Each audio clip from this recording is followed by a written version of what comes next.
자, 역대기에 보면은 어제 그저께 우리가 말씀 쭉 보면 다윗이 왕으로 옹립되고 나서 다윗을 도왔던 여러 사람들의 이름을 어제 우리가 좀 살펴봤어요. 봤는데 그 왕이 되고 나서 제일 먼저 했던 일이 뭔가? 열왕기 말씀에 보면 여러 일들을 하긴 했습니다. 그런데 역대기는 그 많은 일들을 다 제쳐두고 다윗이 중점적으로 하려고 했던 일들에 대해서 오늘 말하고 있는 것 같습니다. 3절 먼저 보세요. 3절 보면 앞부분에 뭐라고 얘기합니까? 우리가 우리 하나님의 길을 우리에게로 옮겨오자라고 하는 말이 있어요. 자, 백성들에 의해서 왕으로 추대받은 다윗은 하나님에게 언약궤를 다윗성으로 예루살렘으로 옮겨오고 싶어 했습니다. 여러분, 언약궤, 법궤라고 얘기하잖아요. 이 언약궤는 모세 시대부터 이스라엘 백성에게 삶과 예배의 어떤 중심적인, 상징적인 어떤 역할을 했어요. 그래서 우리 생각을 해요. 그거 자체가 무슨 아주 영험한 물건인가 보다라고 생각을 하는데, 이 언약궤가 어떤 의미가 있었냐면 하나님이 그들과 함께 하신다. 그걸 뭐라고 얘기해요? 하나님의 임재라고 말하잖아요. 하나님의 임재와 그 하나님이 이스라엘 백성과 맺은 언약을 상징시켜주는 상징물이 뭐예요? 언약궤입니다. 그래서 이 언약궤 안에 모세가 여러분 이 성막을 지으면서 그 안에 지성소 안에 들어갈 이 언약궤를 다 만드는 것들을 다 지침을 주고 그것을 만들었을 때 뭐가 들어갔어요? 언약궤 안에 십계명을 기록한 두 돌판과 그 다음에 만나가 담긴 항아리. 그러니까 이스라엘 백성들이 광야에서 어떻게 살았는가라는 걸 기억하라고 그 만나가 담긴 항아리. 그리고 아론의 쌍난 지팡이가 그렇게 딱 담겨 있는 직사각형의 상자라고 보시면 될 것 같아요. 좀 전에도 말했지만 언약궤는 하나님의 임재를 상징합니다. 하나님이 그 백성들과 함께 하신다. 이것을 상징하기 때문에 이스라엘 백성들이 어떻게 했어요? 자기 딴에는 생각을 한 거예요. 이게 이렇게 신묘하고 신묘막측하고 영험한 물건이야?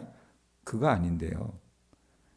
이 상자 자체가 무슨 힘을 발휘하는 그건 아니란 얘기예요. 근데 그렇게 생각을 해가지고 이것 가지고 블레셋과의 전투에서 승리하기 위해서 그걸 전장으로 끌고 가요. 들고 갔다가 크게 낭패를 당합니다.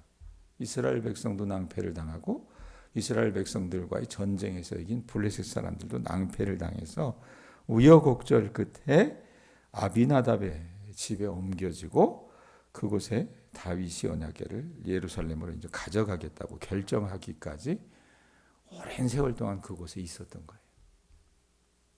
사울 때는 이걸 여러분 가져오려고 생각을 안 했어요. 자, 다시 1절로 가봅니다. 1절 앞부분에 뭐라고 얘기합니까? 다윗이 천부장과 백부장 곧 모든 지휘관과 더불어 의논했다라고 얘기해요. 자, 언약궤를 예루살렘으로 가져오는 문제를 의논하기 위해서 다윗이 이 백성의 지도자들을 소집을 한 거예요. 그래서 그 일을 수행하기 위해서 이게 여호와 하나님의 허락뿐만 아니라 사람들의 동의도 구하고 싶었던 겁니다. 자, 왕이 됐어요. 다윗을 도왔던 용사들을 여러분 어제 우리가 쭉 보지 않았습니까? 그러면 모든 백성이 추대를 받아서 왕이 됐겠구나라는 생각을 하지만 여러분 왕자리 딱 오른다고 모든 사람들이 그 사람을 왕으로 그때부터 인정합니까? 그건 아니잖아요, 사실은. 그래서 뭔가 딱 누군가 이 사람은 이스라엘의 왕이다라고 도장을 딱 찍어주는 상징적인 이벤트가 필요했어요. 이게 뭡니까? 말씀에 있는 것처럼 하나님의 임재를 상징하는 언약궤를 자기가 살고 있는 예루살렘 성에 모시고 온다면 백성들도 어떻게 해요? 하나님이 함께 하시는구나, 저 왕과. 이렇게 생각할 것이라고 다윗은 아마 상상을 했었던 것 같아요. 그래서 백성들에게 동의를 구합니다. 그러면서 그 일에 자기 혼자만 이벤트를 하는 것이 아니라 이스라엘의 온 회중, 특별히 제사장과 레위 사람들을 포함시키고 싶었습니다.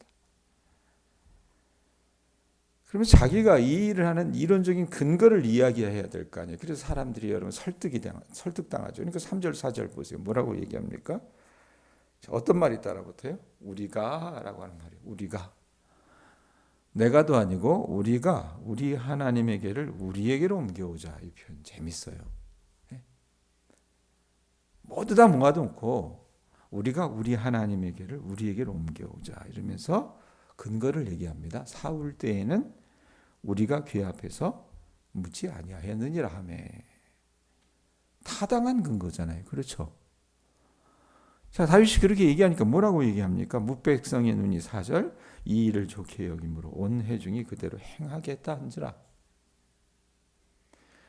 다윗은 자기가 직접 정기적으로 그 언약궤를 찾아서 그 앞에서 어떤 나라의 중차대한 일이 있을 때마다 하나님 앞에 물을 수 있기를 원했던 것 같아요. 뭐 여러분 그 동기가 나쁘진 않잖아요.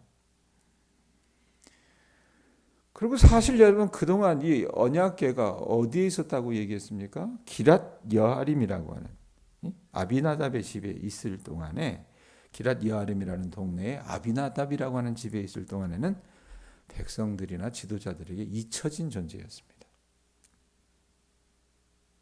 그래서 어떻게 보면 다윗은요 언약궤를 자기가 살고 있는 예루살렘으로 모셔와서 하나님과 더 가까이 동행하기를 원했던 것 같아요. 이거 좋은 동기죠. 그런데 그거는 제가 봤을 때는 한 가지 동기고 나머지는 아무래도 자기가 왕이 됐는데 모든 백성이 손뼉치고 그렇게 호의적이지는 않았던 것 같아요. 왕으로서의 정당성 그것을 아마도 얻고 싶어서 이 큰 이벤트를 아마 그가 준비했었던 것 같습니다. 자, 그러면 어떻게 준비해야 됩니까? 5절 보세요. 언약궤를 운반할 때 그에 걸맞는 화려한 축제, 행렬을 준비를 해야 되잖아요. 그게 5절에 나옵니다. 5절에 보면 뭐라고 얘기합니까? 이에 다윗이 애굽의 시홀 시내에서부터 하맛어기까지 온 이스라엘을 불러 모으고 기럇 여아림에서부터 하나님에게를 메우고자 할세. 자, 애굽 시홀 시내 이게 뭐냐? 이스라엘의 제일 남쪽 끝부터예요. 그러니까 대한민국으로 얘기하면 어떻게 해요? 제주도 아니면 전라도 해남이라고 하는 이 남쪽 끝 거기에서부터 하맛어기는 뭐냐면요. 제일 북쪽 끝. 그 북쪽 최북단인 이 하맛어기에 이르기까지 전역에서 이스라엘 백성들을 대표하는 사람들을 다 불러 모은 겁니다. 왜? 중요한 의식이잖아요. 안 그래요? 그래놓고 6절 보세요. 다윗이 온 이스라엘을 거느리고 바알라 곧 유다에 속한 기럇 여아림에 올라가서 여호와 하나님의 궤를 메어오려 하니 이는 여호와께서 두 그룹 사이에 계심으로 그러한 이름으로 일컬음을 받았더라. 자, 언약궤가 지금 어디에 방치되어 있었다 그랬어요? 기럇 여아림이라고 하는 동네 아비나답이라고 하는 집에 아비나답이라고 하는 사람 집에 방치되어 있었다고 했습니다. 근데 기럇 여아림은 어디에 있었냐면 다윗이 머물고 있었던 예루살렘에서 한 13km나 14km. 그러니까 여기서 지난이 한 20km 좀 넘잖아요. 그 반쯤 되는 거리에 있었다고 보시면 돼요. 그 떨어진 곳에 있었는데 이 언약궤가 상징적으로 어떤 의미가 있었는지를 오늘 말씀에 얘기합니다. 6절 중간에 한번 보세요. 뭐라고 얘기합니까? 자, 여호와 하나님의 궤를 메어오려 하니 이러면서 어떤 말이 따라붙어요? 이는 여호와께서 두 그룹 사이에 계심으로 그러한 이름으로 일컬음을 받았더라. 이렇게. 자, 상징적인 뜻이 있는데 하나님의 법궤 위에 발을 얹고 있는 두 그룹, 이 천사들이 이렇게 어떻게 상자 뚜껑이에 두 그룹이라고 하는 이 천사가 어떻게 서로 마주보고 그렇게 딱 이루고 있어요. 근데 그것이 어떤 의미였냐면 하나님의 거룩한 임재를 상징하는 거라고. 이런 의미가 있었다 그 말입니다. 이게 단순히 여러분 이게 인간이 만들어 놓은 어떤 그냥 기구가 아니다. 이런 어떤 의미가 있었다 그 말입니다. 자, 그럼 가지고 와야 될 거 아니에요. 어떻게 가지고 와야 되냐? 6절 다시 보세요. 뭐라고 얘기합니까? 중간에 자, 기랏 여아림에 올라가서 여호와 하나님의 궤를 뭐 했다 그래요?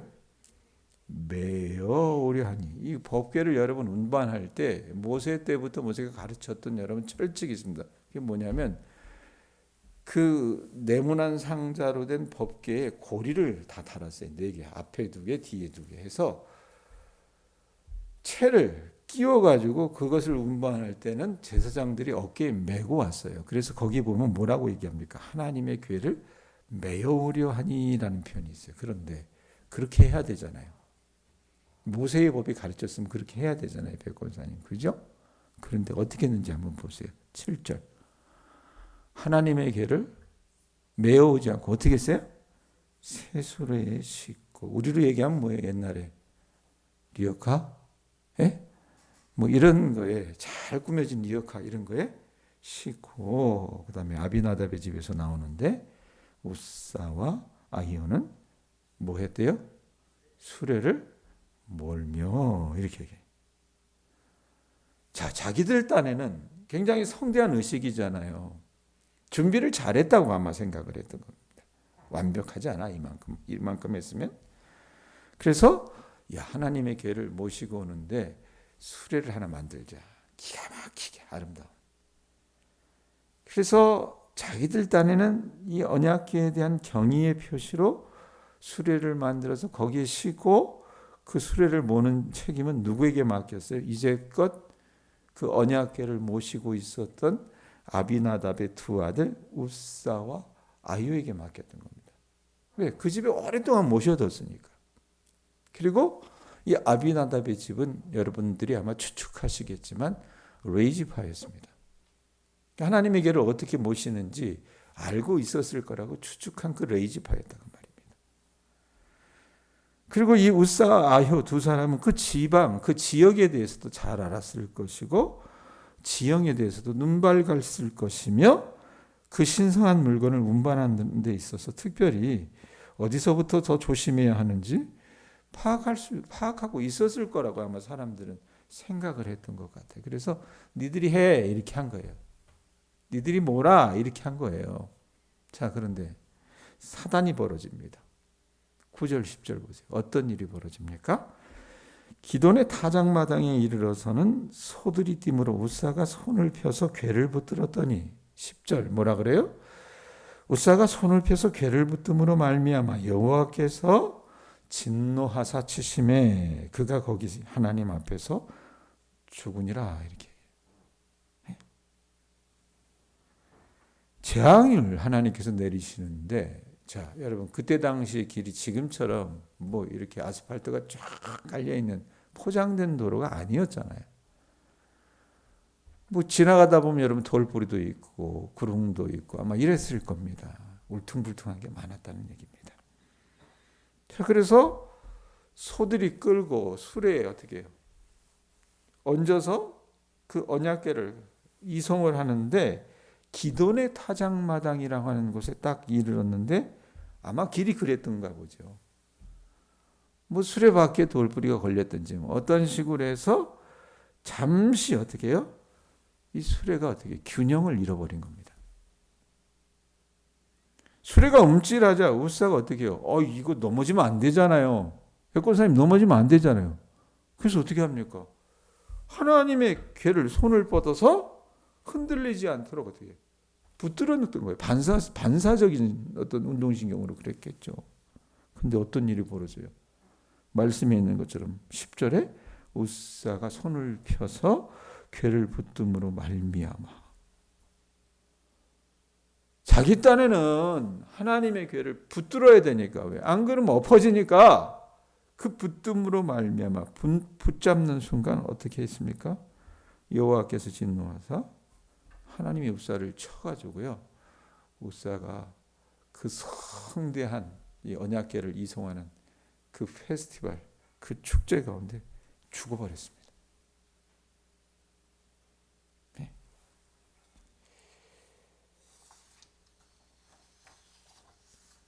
어떻게 보면 여러분 찬물을 끼얹는 거잖아요. 다윗은 자기가 잘하려고 하지 않았습니까? 하나님 앞에서. 근데 이게 무슨 이런 일이 벌어져요. 네? 자, 말씀 한번 다시 보세요. 거기 보면 10절에 뭐라고 얘기합니까? 우사가 손을 펴서 궤를 붙들므로 말미암아 여호와께서 진노하사 치심에 그가 거기 하나님 앞에서 죽었다 그래요. 여러분 우사가 죽은 것은 그 언약궤 자체 그것 때문에 죽은 게 아니었겠죠. 이 상자가 신성하든 신성하지 않든 여전히 여러분 그건 여러분 상자예요. 물리적인 어떤 그냥 물체에 불과한데 그 자체가 여러분 무슨 영험한 신뢰한 능력을 담보하고 있지는 않습니다. 그러나 언약궤를 하나님께서는 이미 모세율법 때부터 자신의 것으로 선언하셨기 때문에 그것을 다룰 때 하나님께서 어떻게 해라라고 말씀하셨는데 그 대표적인 게 뭡니까? 다시 말씀 보세요. 다시 여러분 거기 보면 뭐라고 얘기합니까? 6절에 다시 보세요. 뭐라고 얘기해요? 중간에 여호와 하나님의 궤를 어떻게 해야 돼요? 매어야 돼요. 제사장들이 어깨에 메고 와야 됩니다. 그런데 이 사람들이 어떻게 했어요? 7절에 보면 하나님의 궤를 세수레에 싣고 왔다 그 말입니다. 네? 그러니까 하나님께서 여러분 법궤를 다룰 때 언약궤를 다룰 때 이미 그들에게 명령하신 어떤 절차와 방법이 있었어요. 근데 그걸 어떻게 해요? 이들이 깡그리 무시했던 거예요. 몰랐던 거예요. 문외한이었습니다. 하나님 거룩하신 분이에요. 근데 그 거룩하신 하나님을 함부로 다뤘던 겁니다. 자, 그런데 재미있는 것은 이 벌어진 이 사단을 두고 그것을 여러분 대하는 다윗의 태도입니다. 반응입니다. 11절 보세요. 11절 어떻게 합니까? 사람이 죽었어요. 축제를 벌려고 했는데 사람이 죽었어요. 그러니까 다윗이 어떻게 해요? 여호와께서 우사의 몸을 찢으셨으므로 다윗이 뭐 했대요? 노하여 그것을 베레스 우사라 부르니 그 이름이 오늘까지 이르니라. 자, 다윗은 여러분 잘하려고 했잖아요. 에? 하나님의 궤를 자기가 머무는 예루살렘 성으로 모시고 온다면 그건 나도 좋고 백성들도 좋은 일이다. 이렇게 생각을 해서 잘하려고 여러분 다 이런 계획들을 세운 거 아닙니까? 에? 그래서 뭐 백성들도 불러 모으고 그들에게 동의도 구했고 그 다음에 옮길 때마다 어떻게 해요? 찬양하고 하나님을 경배하고 이러기를 원했는데 하필이면 어떻게 해요? 다윗도 제대로 몰랐던 거예요. 하나님을 어떻게 다루어야 될지. 거룩한 것에 함부로 손을 대면 안 됐는데 어떻게 했습니까? 수레를 만들어서 그걸 옮기자고 그 관리들이 얘기했을 때 어떻게 해요? 그게 맞는가 보다 아무 생각도 안 하고 그 수레를 사용했고 그 다음에 그 집에 아들 두 놈이 있는데 뭐 법궤하고 오래도록 같이 있었으니까 그놈들이 몰면 되지 않겠어요? 그러니까 어떻게 해요? 그렇게 배치해. 또 행진이 진행되는 내내 음악과 환호가 끊이지 않도록 어떻게 해요? 야 같이 음악도 틀고 찬양도 하고 그래. 자 그런데 어떻게 해요? 그렇게 오다가 갑자기 이 수레가 흔들릴 거라고는 여러분 예상을 못했는가? 흔들리니까 하나님이 우사를 순식간에 죽이셔서 다윗이 준비했던 여러분 어떻게 해요? 그 잔치를 누가 망쳐버린 거예요? 다윗이 보기에는 하나님이 망쳐버린 겁니다. 거기 보면 다윗이 노했다 그랬는데 죽은 우사에게 노했다라기보다는 아마도 그 다윗의 분노 대부분은 하나님을 향한 것이었을 겁니다. 뭐야 이게? 에? 뭐 이런 하나님이 다 있어? 우리 딴은 여러분 우리도 이렇게 생각할 수 있지 않을까 싶어요. 아이고 참 어떻게 돼야 될지 모르겠네. 그런데 여러분 하나님이 이미 오래전부터 이 언약궤를 다룰 때 어떻게 다뤄야 되는지 지침을 주셨잖아요. 그걸 어긴 사람은 누굽니까? 다윗과 이스라엘 백성들이었다는 얘기입니다. 그래서 이 언약궤가 어떻게 해요? 뜨거운 감자가 돼요. 이거 누가 이거 어떻게 손댈 거냐고. 사람이 죽었는데 왕도 손을 놔요. 그 13절, 14절 보세요. 다윗이 궤를 옮겨 자기가 있는 다윗성으로 메어들이지 못하죠. 그거 어떻게 해요? 그 대신 누구? 가드 사람, 가드라고 하는 동네에 살고 있었던 어떤 사람? 이름 잘 보세요. 13절 뒷부분에 누구? 오벳 에돔의 집으로 메어가니라. 하나님의 궤가 오벳 에돔의 집에서 그의 가족과 함께 석 달을 있으니라. 여호와께서 오벳 에돔의 집과 그의 모든 소유에 복을 내리셨더라라고 얘기했습니다. 겁나니까 아무도 그 궤를 다룰 수 없다라고 생각을 해서 어떻게 해요? 아마 모두 꺼렸는데 가드라고 하는 동네에 살고 있었던 오벳 에돔이라고 하는 사람이 손을 들었단 말이에요. 제가 모시고 가겠습니다. 이 역대기에 보면 여러분 이 오벳 에돔이라고 하는 사람이 하나님의 궤 때문에 복받은 사람이에요. 그리고 이 사람이 나중에 어떻게 하냐면 이 궤를 모시는 성전의 문지기 역할을 했습니다. 그러니까 성경에 보면 오벳 에돔이라고 하는 이 이름이 나올 때마다 복이라고 하는 말이 따라 붙어요. 이 오벳 에돔이 언약궤를 자기 집에 놓으면서 그 언약궤를 어떻게 대했는지에 대해서는 여러분 성경이 뭐 구구절절하게 설명하고 있지 않습니다. 하지만 말씀에 있는 것처럼 14절에 뭐라고 얘기해요? 하나님의 궤가 오벳 에돔의 집에서 그의 가족과 함께 석 달을 있었는데 어떤 일이 벌어져요? 14절 뒷부분에 보면 오벳 에돔의 집과 그의 모든 소유에 여호와께서 뭘 주셨대요? 복을 내리셨다라고 얘기합니다. 아마도 제대로 하나님을 어떻게 해요? 대접해 드렸던 것 같아요. 그 거룩한 것을 함부로 다루지 않았던 것 같아요. 이 오벳 에돔만은. 자, 말씀 어떻게 정리할까? 엊그저께인가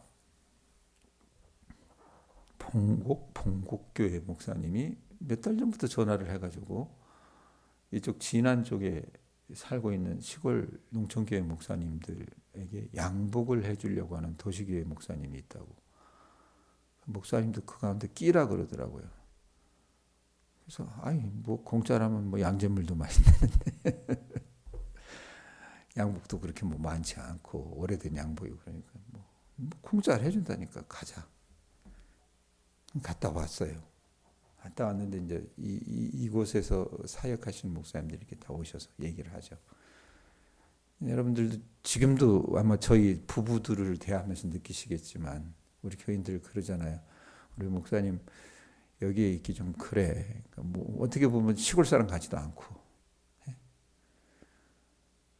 근데 이제 그러니까 아마 그 목사님들 부부들 가운데서 이렇게 어떻게 보면 조금 다르다고 느꼈는지 이제 얘기하면서 얼마나 되셨어요? 그러니까 2년 좀 넘었어요. 아내가 얘기하니까 하는 얘기가 뭐냐면 3년 정도 지나면 교인들도 목사님도 익숙해지니까 어떻게 해요? 이젠 자기네들 하고 싶은 대로 합니다. 이런 얘기를 하더라고요. 근데 여러분 그 얘기를 왜 드리냐면 여러분들 그러잖아요. 살아가시다 보면 주변에 친한 사람 있어요, 없어요? 있죠. 근데 여러분 우리가 친하면 어떻게 해요? 그 사람하고 익숙해지면 어떤 것하고 여러분 어떻게 해요? 우리가 허물이 없으면 어떻게 합니까? 그것 소중하고 귀한 줄 알아야 되는데 그러지 않고 어떻게 해요? 나를 아니까 그 사람도 나도 그 사람을 알고 그 사람도 나를 아니까 어떻게 합니까? 막대할 때가 있어요, 없어요? 있잖아요. 하나님에 대한 여러분 우리의 태도도 그럴 수가 있다 없다? 있을 수 있다는 얘기입니다. 거룩한 것을 저나 여러분이나 함부로 대하지 않았으면 좋겠습니다. 아셨어요? 그러니까 새벽 이 시간은 우리 교우들에게 굉장히 복된 시간이에요. 왜? 그걸 날마다 우리가 확인하고 우리의 잘못된 자리를 어떻게 해요? 제대로 되돌려 놓을 수 있는 그런 자리가 이 예배 시간이 되는 줄로 여러분들 아실 수 있기를 바랍니다. 그러니까 여러분들이 시간이 지나면서 하나님을 믿는 이 믿음의 연륜이 쌓이더라도 어떻게 해요? 늘 하나님에 대해서만 어떻게 보면 조금 어려워야 돼요. 안 그렇습니까? 그 하나님을 경외하실 뿐만 아니라 사랑해 나가시면서 그 하나님을 제대로 대접해 드리는 우리 교우들 되실 수 있기를 예수님의 이름으로 축원드립니다. 그렇게 대하면 어떻게 돼요?